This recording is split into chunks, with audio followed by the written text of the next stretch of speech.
अब अगले दिन जाओ मई चैंगमिंग को बोन मैरो के बारे में बताती है, जो एक फ्रूट था जिसे खाते ही उसकी पावर काफी स्पीड से बढ़ने लगेगी, लेकिन इसे कंज्यूम करने के लिए काफी पावर की जरूरत होती है। ये सुनने के बाद चैंगमिंग सोचता है ये फ्रूट उसकी पावर बढ़ाने में काफी हेल्प करेगी, इसीलिए चैंगमिंग जाओमी से कहता है आखिर ये फ्रूट कहाँ है, जिस पर जाओमी उसे बताती है बोन मैरो फ्रूट को बोन होने में काफी समय लगता है, साथ ही वो कुछ समय के अंदर बोन होने वाली है, जिसे लाने के लिए कई सारे लोग जाएंगे।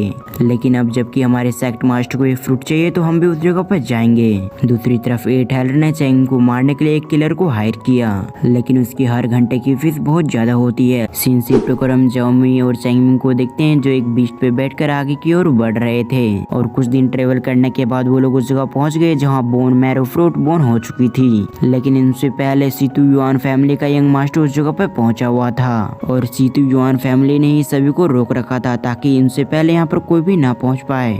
इसीलिए उन्होंने जब देखा चैंगमिंग इस जगह पर आ गया तो वो काफी गुस्सा हो चुका था, साथ ही उन्होंने उन पर हमला कर दिया।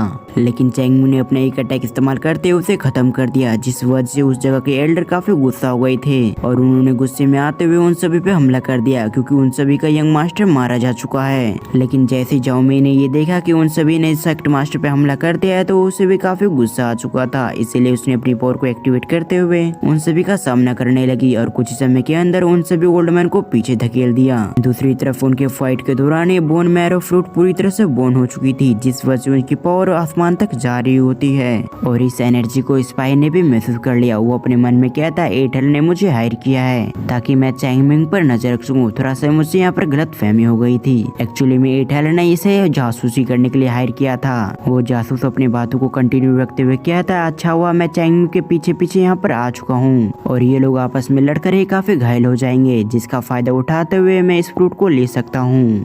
जब तक वो जासूस इसके बारे में सोच रहा था तब तक चैंगमिंग की नजर भी इस पे पड़ गई थी, इसीलिए चैंगमिंग जाओमी से कहता है तुम जाकर उस फ्रूट को ले लो।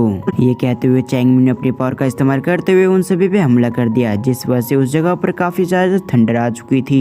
ये देखते हुए उन्होंने अपनी पावर को कंबाइन कर लिया, साथ ही वो चैंगमिंग से कहते हैं तुम मरने के लिए तैयार हो जाओ। दूसरी तरफ चैंगमिंग समझता था कि अब उसे कुछ करना होगा, इसीलिए चैंगमिंग समय न गवाते हुए अपनी फायर की पावर को एक्टिवेट करते हुए उन सभी पे हमला कर देता है, और ये फायर अटैक इतना पावरफुल था कि वो सभी एक बार में मारे गए। फिर चैंगमिंग ने आगे बढ़ते हुए कहा मैं जान चुका हूँ तुम भी यहीं पर हो, इसीलिए छुपना बंद करो क्योंकि मुझे भी पता है कि तुम बोन मैरो फ्रूट लेना चाहते हो। अगर ऐसी बात है तो तुम्हें मुझसे लड़ना होगा। बस चैंगमिंग का इतना कहना था कि चैंगमिंग के पीछे की स्पेस पोर्टल ओपन होते हुए उसके अंदर से एक वॉरियर निकलता है जो चैंगमिंग पे पीछे से हमला करके उसे मारना चाहता था, लेकिन उससे पहले चैंगमिंग ने इसे सेंस कर लिया। तभी जिस व्यक्ति ने चैंगमिंग पे हमला किया था उसकी सोच टूट जाती है, इसलिए वो पीछे जाते हुए कहता है तिलिस्मान तुमने अपने आसपास एक इनविजिबल तिलिस्मान लगा रखा है। फिर क्या था उन दोनों में एक जबरदस्त सी बैटल होने लगी, लेकिन जल्दी चैंगमिंग उस पे भारी पड़ने लगा, और इस बात को जल्दी स्पाई ने भी समझ लिया, इसलिए वो जल्दी से उस फ्रूट को लेते हुए वहाँ से निकलने की कोशिश करता है, मगर वो निकल पाता उससे पहले चैंगमिंग ने अपने एरो का इस्तेमाल करते हुए एक बार में उसे मार देता है। और दूसरी तरफ एल्डर लिन को भी इन सभी चीजों के बारे में जानकारी मिल चुकी, और उस जासूस के चीफ ने उसे बताया कि उसके प्राइस 95 मिलियन हो चुकी है।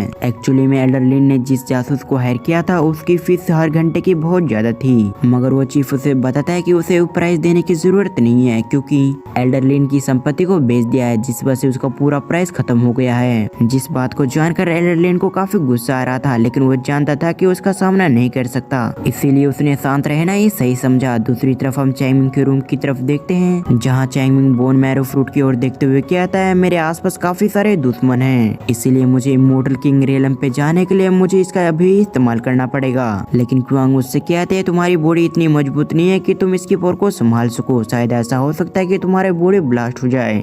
पर चैंगमिंग ने उसकी बात को इग्नोर करके उस फ्रूट को खा लिया, जिस वजह से उसकी बॉडी में काफी पावर जाने लगी, जिसकी वजह से उसकी पूरी बॉडी डिस्ट्रॉय होने लगती है। वो क्योंग से कहता है तुम जाकर मेरी चेतना को बचाने की कोशिश करो, क्योंकि अगर मेरी चेतना बचती है तो मैं फ्यूचर में फिर से जिंदा हो सकता हूँ। ये सुनते ही क्योंग भी वहाँ से चलेगी उसकी चेतना को बचाने के लिए। तभी उस जगह पर जाओमी भी आ गई, जो चैंगमिंग की ऐसी कंडीशन को देखकर काफी घबरा गई थी, मगर तभी चैंगमिंग के पावर ने उस पर हमला कर दिया, क्योंकि उसकी पावर को लग रहा था कि ये कोई चैंगमिंग के लिए खतरा है। और अभी के समय चैंगमिंग अपने होश में नहीं था, जिस वजह से उसे नहीं पता होता कि आखिर उसने किस पे हमला किया है। इधर इस बात को समझते हुए जाओमी उसके अटैक से बचते हुए उसके पास जाने लगी ताकि वो चैंगमिंग को होश उसमें ला सके। लेकिन चैंग की बॉडी के अंदर से काफी पावर निकलने लगी जो पूरे घर को ही डिस्ट्रॉय कर देती है। ये देखकर भी जाओ ने हार नहीं माना था और कुछ में ट्राई करने के बाद उन दोनों ने फाइनली उसकी बॉडी को सेव कर लिया। इसीलिए जाओ और क्योंग काफी खुश लग रहे थे। अगले दिन हम जाओ को देखते हैं जहाँ वो उसके ऊपर बैठी हुई थी। तभी चैंग अपनी आंखें खोलते हुए कहता है आखिर रात को क्या हुआ था, मुझे कुछ भी याद नहीं है। तब क्योंग उसे बताती है तुमने अपनी पावर को बढ़ाने के लिए तुमने बोन मैरो का इस्तेमाल किया था, जिस वजह से तुम्हारे अंदर से काफी एनर्जी निकल रही थी। लेकिन सही समय पर जाओ ने तुम्हारी हेल्प की जिस वजह से तुम बच पाए हो। और साथ ही मैं तुम्हें कांग्रेचुलेशन कहना चाहती हूँ क्योंकि तुमने फाइनली अपने लेवल को ब्रेक थ्रू कर लिया है। दूसरी तरफ जाओ को चैंगमिंग के बाहों में काफी अच्छा लग रहा था, इसीलिए वो उसकी बाहों में पड़ी रहती है। तभी उस जगह पर कैंगमी भी आ गई जो कि उन दोनों की ऐसी कंडीशन को देखने के बाद कुछ गलत समझने लगती है और इसी मौके का फायदा उठाकर जाओमे कैंगमी को जलाने भी लगी। जाओमे की ओवर एक्टिंग को देखकर कैंगमी उसे गाली देने लगी। वैसे ये गाली वो अपने मन में दे रही थी, इसलिए कोई भी व्यक्ति उसकी गालियों को नहीं सुनता।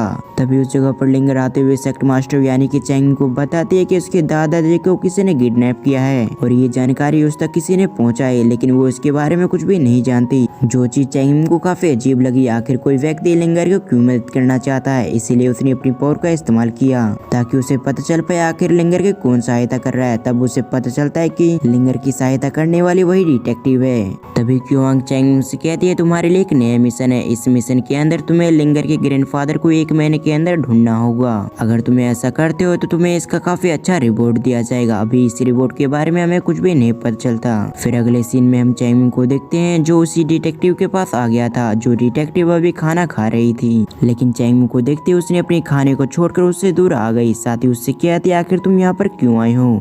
इस पर चैंग उससे सवाल करता है आखिर वो लिंगर की सहायता क्यों कर रही है। तब डिटेक्टिव उसे बताती है वो बस लिंगर की सहायता करना चाहती है, इसलिए उसने सहायता की और इससे ज्यादा और कुछ भी नहीं है। ये सुनने के बाद वहाँ से चैंग जाते हुए उससे कहता है वैसे तुम्हारा नाम क्या है, जिस पर डिटेक्टिव ने बताया उसका नाम ध्रुव है। अब इसके आगे वो कुछ भी नहीं बताएगी। और इसी सीन के साथ हमारा ये एपिसोड यहीं पर एंड होता है। आपको मेरी एक्सप्लेनेशन कैसी लगी आप मुझे कमेंट करके बता सकते हैं। साथ ही वीडियो को फुल वॉच करने के लिए थैंक्स फॉर वॉचिंग।